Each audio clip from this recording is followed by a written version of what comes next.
biarlah kebenaran firman-Mu menjadi kekuatan bagi kami, yang mengarahkan kami, menolong kami. Di dalam nama Tuhan Yesus kami berdoa, celikan mata rohani kami, bukakan telinga rohani kami Tuhan.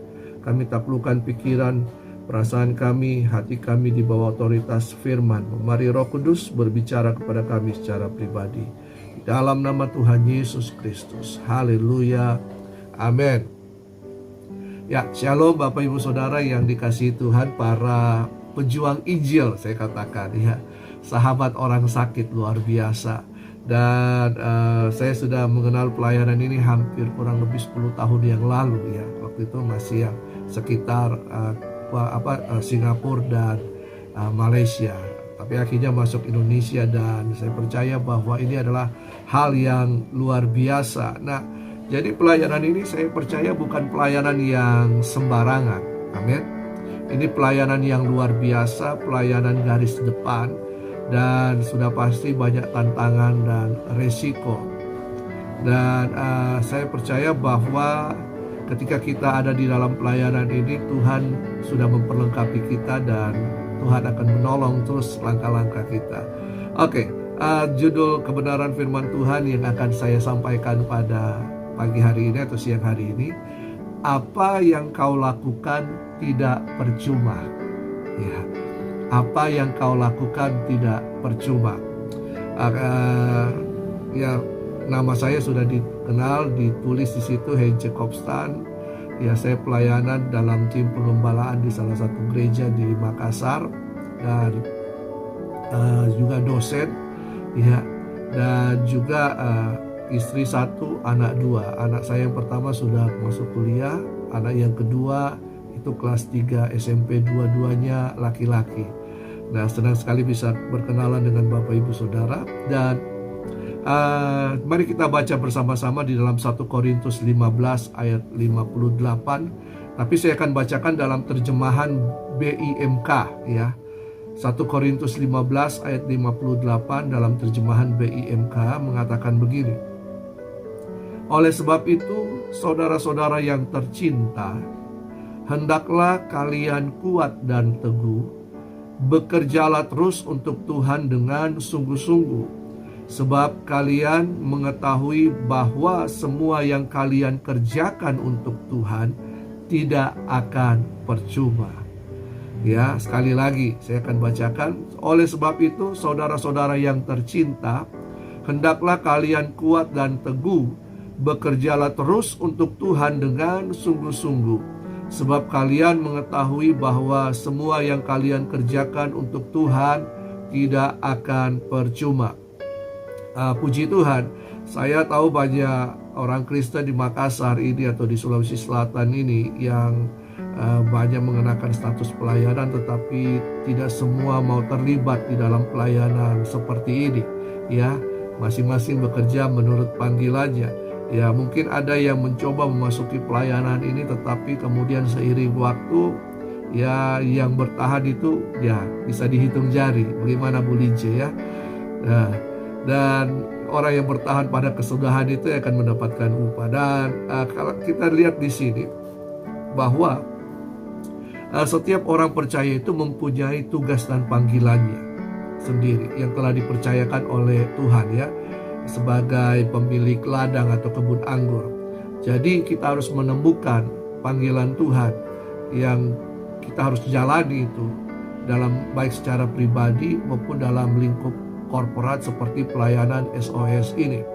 Nah, di ayat ini tadi yang kita baca bahwa Paulus itu menasihatkan jemaat di Korintus. Jemaat ini penuh dengan berbagai karunia. Ya, karunia Roh Kudus itu bekerja dengan luar biasa, tetapi Paulus itu menasihatkan mereka yang pertama agar supaya mereka kuat dan teguh.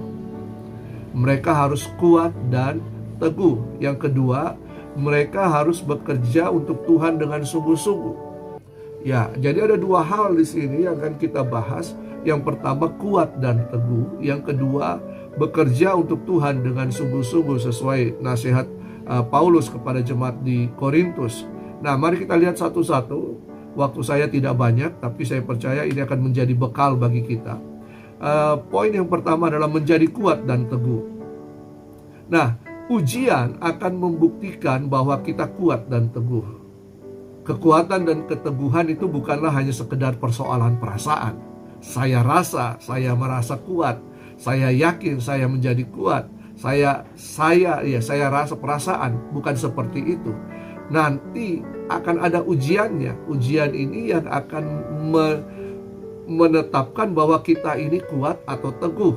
Nah, dalam 1 Korintus 10 ayat 12, 1 Korintus 10 ayat 12 di situ dikatakan, Paulus mengatakan juga kepada jemaat di Korintus dalam surat yang sama tapi pasal yang berbeda. Sebab siapa yang menyangka bahwa ia teguh berdiri, hati-hatilah ia jangan jatuh. Ya. Siapa yang menyangka bahwa ia teguh berdiri, hati-hati jangan sampai ia jatuh. Dulu saya menyangka bahwa saya kuat, rohani saya kuat, iman saya kuat. Tetapi ketika ujian datang, itu yang menguji saya di situ. Nah, jadi kata menyangka di sini itu bisa berarti berpikir, mengira, berperasaan. Namun Paulus mengatakan hendaklah. Hendaklah ini suatu dorongan bagi kita semua, yang berarti kita harus mempersiapkan diri kita setiap saat. Mempersiapkan diri ini berarti kita harus selalu melatih diri kita. Melatih diri kita, ya. Mempersiapkan ini berarti kita harus selalu melatih diri kita. Latihan dalam hal apa? Paulus menasihati Timotius dalam 1 Timotius 4 ayat 7 sampai 8. 1 Timotius 4 ayat 7 sampai 8. Dikatakan di situ, tetapi jauhilah tahyul dan dongeng nenek tua. Latihlah dirimu beribadah.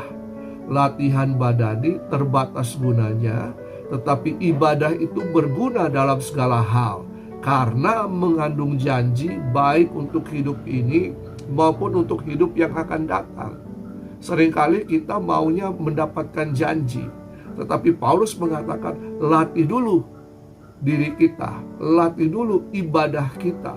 Ya, latih bukan hanya sekedar kita latihan badani, tapi latih dalam hal kerohanian kita. Ya, nah, ada latihan di sini kalau kita perhatikan sama-sama bahwa kata latihan di sini dalam bahasa Yunani itu mengenakan kata gymnasio. Dan kalau kita tarik ke istilah kita sekarang itu kita nge-gym. Ya, pergi ke gym, pergi ke mana tempat olahraga, ngangkat barbel apa semua, ya itu nge-gym di situ. Ya.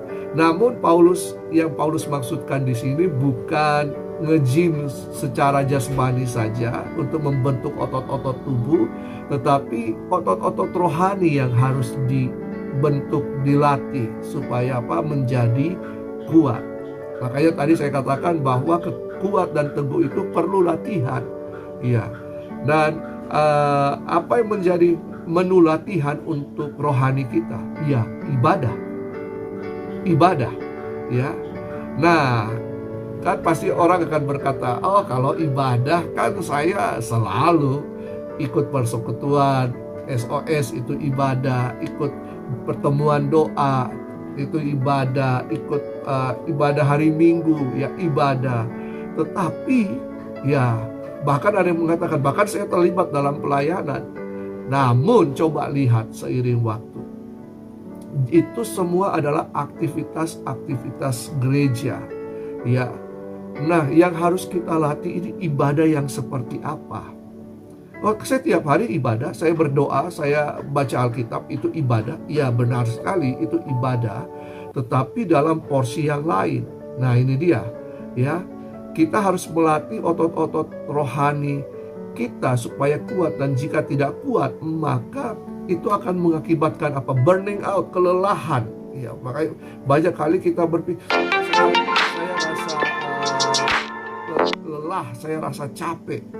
Kok saya tidak berat untuk melayani? Ya, karena persoalan ini, ya. Nah, dulu kita lihat teman-teman kita berapi-api. Sekarang gimana? Apakah masih tetap berapi-api? Ya, mungkin sisa berasap-asap. Ya, saya nggak tahu. Ya, bahkan bisa padam. Dan saya berharap bahwa semua tim pelayanan SOS ini itu tetap kuat dan bertahan. Nah, latihan ibadah di sini ini bukan kata berbakti saja atau kebaktian dalam pengertian ibadah secara rutin. Nah, ini dia, coba perhatikan baik-baik. Ibadah di sini dalam bahasa Yunani itu adalah dipakai kata eusebia. Eusebia atau godlines. Godlines ini berarti kesalehan hidup. Banyak orang mengaku saya saleh, tetapi harus diuji dulu. Nah, ibadah ini bukan hanya seperti kita ibadah seperti ini, kebaktian, ini namanya kebaktian. Tetapi ibadah itu berlangsung terus-menerus dalam kehidupan kita. Nah, kesalehan dalam bahasa Indonesia itu adalah ketaatan atau kepatuhan dalam menjalankan ibadah atau kesungguhan menunaikan ajaran agama. Namun kesalehan dalam konteks eusebia ini itu adalah mengejar, nah ini kata yang dipakai, mengejar untuk menjadi serupa dengan Yesus Kristus. Pengejaran untuk apa? Menjadi serupa dengan Yesus Kristus. Nah, hal ini yang harus dilatih. Hal inilah yang harus dilatih. Kesalehan tidak berarti tampilan fisik kita. Kita memakai baju jubah agama, kita pakai kalung salib, kita bawa Alkitab. Ya, itu dikatakan orang yang saleh. Ya, tutur kata kita baik, belum tentu. Ya, kita rajin mengikuti ritual-ritual keagamaan, ibadat itu, ritual-ritual keagamaan. Tetapi di sini adalah kesalehan itu adalah proses untuk menuju kepada keserupaan. Nah, proses keserupaan ini harus terjadi dalam hidup kita. Proses keserupaan ini harus bekerja di dalam kita. Dan ketika kita berfokus dalam melakukan kehendak Allah agar terjadi, maka proses ini akan terus terjadi dalam kehidupan kita. Nah, mungkin kita akan merasa capek, letih, lesu, lelah, letoi dalam pelayanan karena yang kita kerjakan adalah rutinitas, betul tidak? Kalau itu rutinitas, kita bisa capek, kita bisa burning out. Ya, nah hal itu baik. Namun biasanya kegiatan rutinitas ini itu membutuhkan pengakuan dan penghargaan dari orang lain. Kita ingin agar ada orang yang memuji pelayanan kita. Iya kan? Kita lakukan ini supaya saya terlihat hebat. Saya ingin dipuji. Ya, saya ingin mendapatkan pengakuan dari orang lain. Nah, ini bukan ibadah. Namun ini hanya sekedar show, pertunjukan. Pertunjukan untuk membuat kita terkenal. Nah, sedangkan proses keserupaan ini, itu mari kita izinkan Roh Kudus dan firman Tuhan itu menguasai kehidupan kita hari demi hari. Kita harus bersedia untuk dikoreksi, untuk ditegur, untuk diingatkan. Ya, bahkan kadang-kadang kita harus mengalami cambukan dari Tuhan. Nah, ini proses eusebia itu, proses untuk menuju kepada keserupaan dengan Kristus.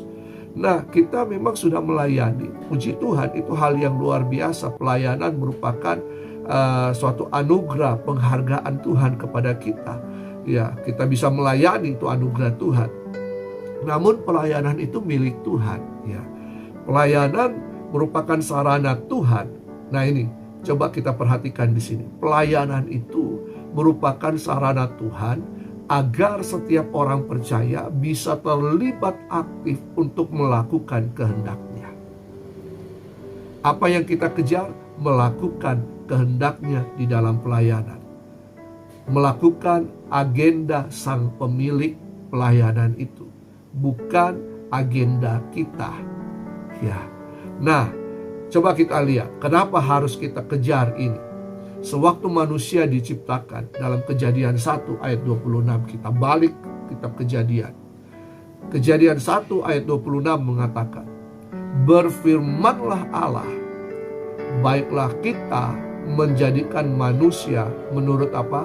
Gambar dan rupa kita, supaya mereka berkuasa atas ikan-ikan di laut, dan burung-burung di udara, dan atas ternak, dan atas seluruh bumi, dan atas segala binatang melata yang merayap di bumi. Nah, perhatikan di ayat ini ada dua kata penting di situ. Dua kalimat penting. Yang pertama, menurut gambar dan rupa kita. Ini berbicara tentang apa? Keserupaan. Iya kan? Nah, yang kedua, supaya mereka apa? Berkuasa. Nah, jadi ada dua kata di sini, keserupaan dan berkuasa. Jadi Tuhan mau agar keserupaan kita dengan Tuhan itu terjadi dalam kehidupan kita orang percaya, agar di dalam keserupaan itu ada kuasa otoritas untuk kita berkuasa, memerintah bersama Tuhan. Nah, nanti ini ada penjelasan tersendiri, ada pengajaran tersendiri tentang hal ini. Nah, jadi proses keserupaan dengan Kristus ini haruslah menjadi tujuan kita. Proses ini berarti kita harus bersedia, ini berbicara tentang pembentukan, diselaraskan, dipahat, diarahkan, bahkan dibuat sesuai dengan tujuan. Ya, tujuan oleh siapa? Oleh Sang Pencipta. Oleh karena itu, proses keserupaan ini di dalamnya adalah kita harus mengerjakan kehendak Allah, bukan kehendak kita. Bagaimana agar kita bisa mengerjakan kehendak Allah? Ingat bahwa kekristenan itu bukan agama. Amin. Ya, kekristenan itu bukan agama atau berupa aturan-aturan ritual atau rutinitas yang biasa dijalankan. Tetapi kekristenan itu berbicara tentang hubungan. Ya, kekristenan itu berbicara hubungan kita dengan Tuhan, Tuhan dengan kita. Jadi kita harus selalu terhubung dengan Tuhan. Setiap hari, setiap saat kita harus terhubung dengan Tuhan. Kita harus selalu terkoneksi dengan Tuhan. Jadi usahakan jaringan kita jangan lalot, jangan terganggu. Ya, walaupun ada hujan badai, tetap jaringan kita harus kuat. Ya, maka jangan sampai tiada kuota ya dalam urusan koneksi kita dengan Tuhan. Nah, jangan menganggap bahwa pelayanan ini adalah rutinitas kebiasaan. Pelayanan adalah sarana kita mewujudkan kehendak Tuhan di muka bumi ini. Bapak Ibu pergi mendoakan orang sakit mengalami kesembuhan, itu kehendak Tuhan. Ya, bukan kehendak kita untuk pergi ke sana, tetapi itulah pelayanan yang Tuhan. Nah, tadi saya katakan di awal bahwa setiap kita mempunyai panggilan dan tujuan yang Tuhan telah tetapkan. Nah, ketika kita berproses menuju ke sana dan kita menghadapi panggilan itu, luar biasa, kita akan bersuka cita di situ. Ya, kita akan tidak merasa terbeban, bukan beban berat yang kita alami, tapi ada sukacita dalam pelayanan. Nah, pelayanan juga merupakan alat untuk menyatakan dan menegakkan kerajaan Allah di muka bumi ini. Nah, karena pelayanan bukanlah rutinitas atau cara-cara pelayanan kita yang sudah terpola sedemikian rupa. Ya. Ingat bahwa dalam kekristenan itu sebenarnya tidak ada pola. Kalau kita mendoakan orang sakit, sebenarnya tidak ada pola di situ. Nah, inilah yang kita harus kerjakan di sini. Bahwa ketika kita mau melayani seseorang, biarlah kehendak Tuhan yang menuntun kita. Kita mengerjakan kehendak Tuhan. Ya, kadang-kadang kan ada pola-pola tertentu, tetapi mari kita bersekutu dengan firman Tuhan dan Roh Kudus supaya kita dituntun. Bagaimana caranya? Yesus mengajarkan kepada kita pelayanannya mendoakan orang sakit, bahkan mengusir setan, tidak ada polanya di situ, tidak berpola. Ada saatnya dia meludah ke tanah, dia ambil pasir yang hasil duduhan itu ditempel.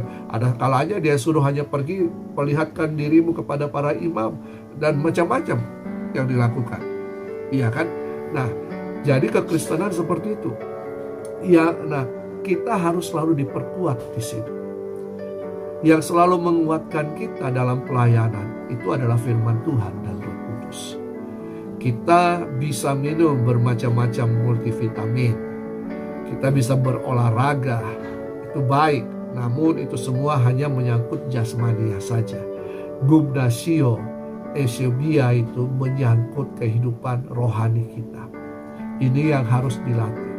ketika kekuatan dari dalam, dari inner kita, dari dalam kita, dalam batin kita, mental kita kuat, maka itu akan menopang tubuh jasmani kita untuk kuat. Saya ingat ada dalam olahraga dikatakan, ada statement di situ, ada pepatah mens sana in corpore sano. Di dalam tubuh yang sehat terdapat jiwa yang kuat. Tetapi coba lihat hari-hari ini, kelihatan tubuhnya sehat, jiwanya yang bermasalah. Iya kan? Tetapi kita harus balik di dalam Tuhan. Kita harus balik, jiwa kita harus kuat, rohani kita harus kuat. Dari dalam itu yang menunjang keluar, bukan dari luar yang masuk ke dalam yang membuat kita kuat. Ya kita makan puji Tuhan kita kuat, tapi tidak cukup hanya itu. Kita harus kuat dari dalam untuk menunjang hal yang di luar kita. Jadi dalam pelayanan karunia, iman, mujizat, kesembuhan ini kita membutuhkan hikmat Tuhan. Hikmat Tuhan ini didapat lewat persekutuan kita dengan firman Tuhan dan Roh Kudus. Oleh karena itu, bagaimana kita bisa kuat? Latih rohani kita, eusebia tadi. Keserupaan itu. Menjadi serupa dengan Tuhan lewat apa? Proses bersekutu dengan firman Tuhan dan Roh Kudus setiap hari. Nah, hal yang kedua adalah bekerja untuk Tuhan dengan sungguh-sungguh. Ya, saya percaya Bapak Ibu sudah meluangkan waktu yang luar biasa dalam pelayanan ini. Ya, tapi coba kita lihat di sini bahwa setiap manusia itu memang mempunyai motivasi. Baik untuk motivasi bertahan hidup, untuk melakukan sesuatu atau untuk mencapai sesuatu. Nah, motivasi ini yang akan mempengaruhi kehidupan kita, bahkan pelayanan kita. Mungkin saatnya bagi kita hari ini untuk mengecek kembali, melihat kembali motivasi pelayanan kita. Ya, mengapa kita mengerjakan pelayanan ini? Oh, karena saya diajak. Oh, karena saya melihat. Oh, karena saya mau. Coba lihat kembali, kita uji kembali. Kenapa saya mau mengerjakan pelayanan ini? Ya, banyak para pelayan yang terjebak dalam motivasi ini. Motivasi ini akan membentuk prinsip-prinsip pelayanan kita. Prinsip-prinsip ini yang akan mendorong kita untuk mencapai tujuan. Ya, jadi kalau motivasi kita kurang baik, maka tujuan yang akan kita capai tidak akan, yang untuk mencapai yang sesuatu yang baik tidak akan tercapai. Jadi dimulai dari sini, dari motivasi. Nah, Paulus menasihatkan agar baik saya maupun Bapak Ibu Saudara melayani Tuhan itu dengan sungguh-sungguh. Ya, sungguh-sungguh berarti mengerjakannya dengan sepenuhnya dan sepenuh keyakinan. Filipi pasal 2 ayat 1-11 mengajarkan kita tentang motivasi. Nanti bisa baca di rumah di saat kita senggang. Filipi 2 ayat 1-11. Dan situ ada keteladanan Yesus di situ. Ya, itu yang dikerjakan oleh Yesus. Yesus telah merendahkan diri serendah-rendahnya, bahkan dikatakan mengosongkan diri sampai pada titik darah penghabisan. Ia menjadi hamba sama seperti manusia. Ia taat sampai mati. Ia melakukan kehendak Bapanya dengan sempurna, sehingga dia ditinggikan. Nah, teladan ini memberikan hikmat bagi kita dalam pelayanan, dalam waktu yang singkat ini. Coba kita akan lihat satu-satu. Teladan apa ini dalam pelayanan? Yang pertama, kita harus menjadi pelayan yang melayani, bukan dilayani. Ya, kita harus menjadi pelayan yang melayani, bukan dilayani. Pelayanan bukan karena fasilitas untuk memenuhi kepentingan kita. Namun pelayanan adalah kesempatan kita untuk menghambakan diri dan melayani sesama, melakukan kehendak Tuhan. Yesus saja membasuh kaki murid-muridnya. Dia adalah Tuhan, Raja, jadi manusia, menghambakan diri. Nah, ini yang harus kita teladani dari Yesus.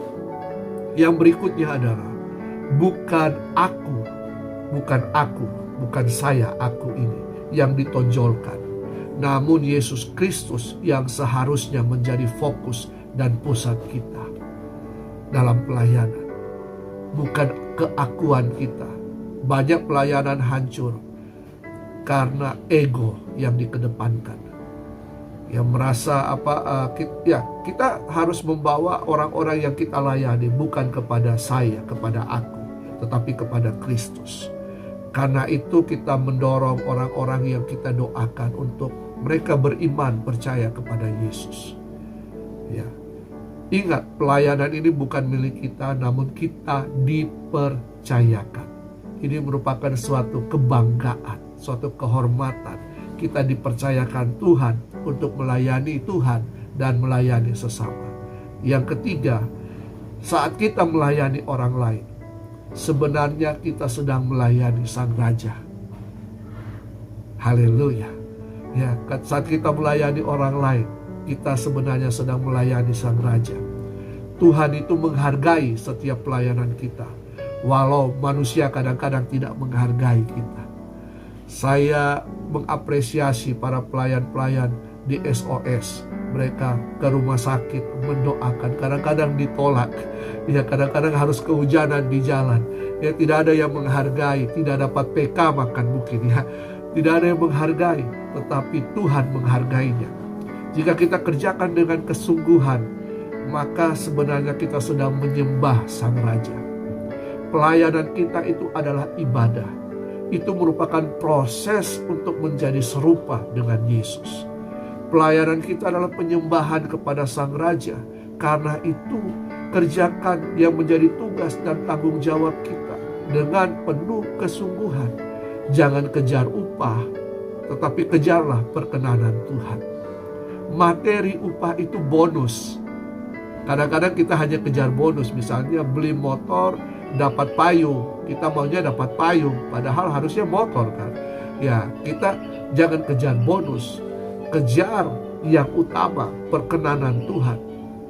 Sehingga ketika kita mengerjakan hal ini, Yesus akan berkata, "Sabaslah hai hambaku yang setia, masuklah dalam sukacita Tuhan." Nah, ketika kita mengerjakan pelayanan kita dengan kesungguhan hati, Paulus mengatakan bahwa apa yang kita lakukan itu tidak percuma, tidak sia-sia. Jadi kita harus mengerjakan dalam pelayanan kita. Kita harus berlatih untuk berusaha terus menjadi kuat dan teguh dalam keserupaan. Dan yang kedua, melayani Tuhan dengan sungguh-sungguh. Dan saya percaya bahwa kita akan melihat impact-nya, dampaknya yang luar biasa. Pelayanan kita akan menghasilkan buah-buah yang manis. Kiranya Tuhan Yesus memberkati pelayanan Bapak Ibu Saudara. Dan ingat, oleh sebab itu, saudara-saudara yang tercinta, hendaklah kalian kuat dan teguh. Bekerjalah terus untuk Tuhan dengan sungguh-sungguh, sebab kalian mengetahui bahwa semua yang kalian kerjakan untuk Tuhan tidak akan percuma.